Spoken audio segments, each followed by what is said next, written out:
Wait, do I pump my super or no? Whoa! Okay. Whoa! Whoa! What the fuck? Child!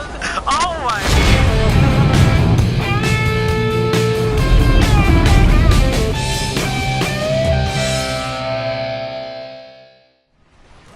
How's it going, Guardians? By now, we have all run the raid a couple times in normal mode and probably have the mechanics down to a T.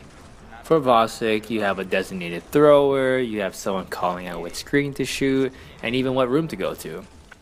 Now, as we are getting this raid down, we must keep in mind that hard mode is approaching us.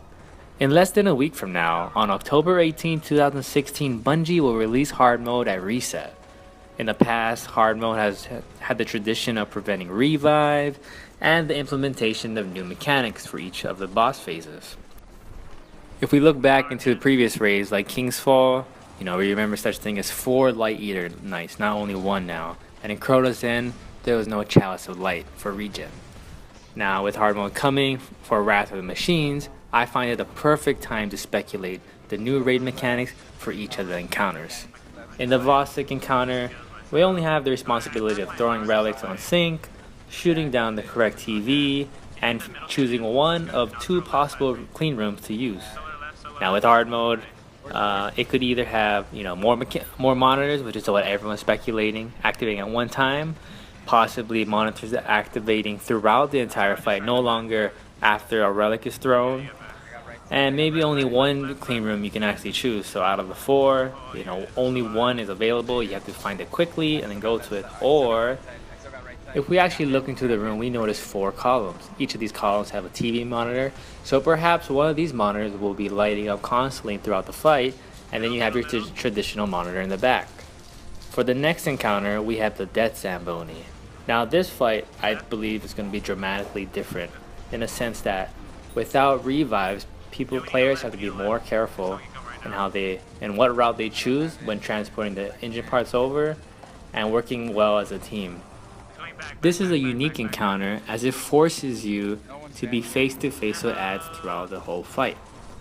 Now, not only are you being flooded by ads, but you're forced to clear out mines, constantly worry about getting one shot by dropships, and the constant flooding of captains. Now, keep in mind, these dropships are no joke, since they can still one-shot you, even at a light level of 385 for normal mode. The most probable changes that will most likely occur is you have to deal with more ads, there might be an increased cooldown on engine parts, and perhaps more mines in general.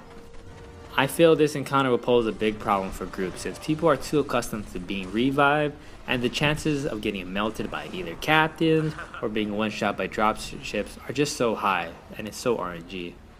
For Axis Phase 1, there will probably be little to no changes, as there's not really anything you can add to drastically change the encounter.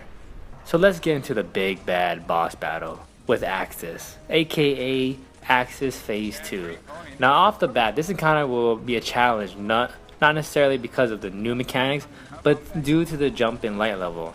As we all recall from normal mode, most of the raid was doable as long as you work well as a team, but once you got to Axis Phase 2, that jump in light level poses a huge threat and problem for most fire teams. Now we're going to once again be caught in this situation as we're all going to be going to this raid as 385. By the time you get to the final boss fight, it's probably going to be recommended light of 400, meaning with our light, we might, if we're lucky, we'll get into that encounter as 390, but we'll definitely have a hard time beating captains, not getting melted by Shanks, and also the boss.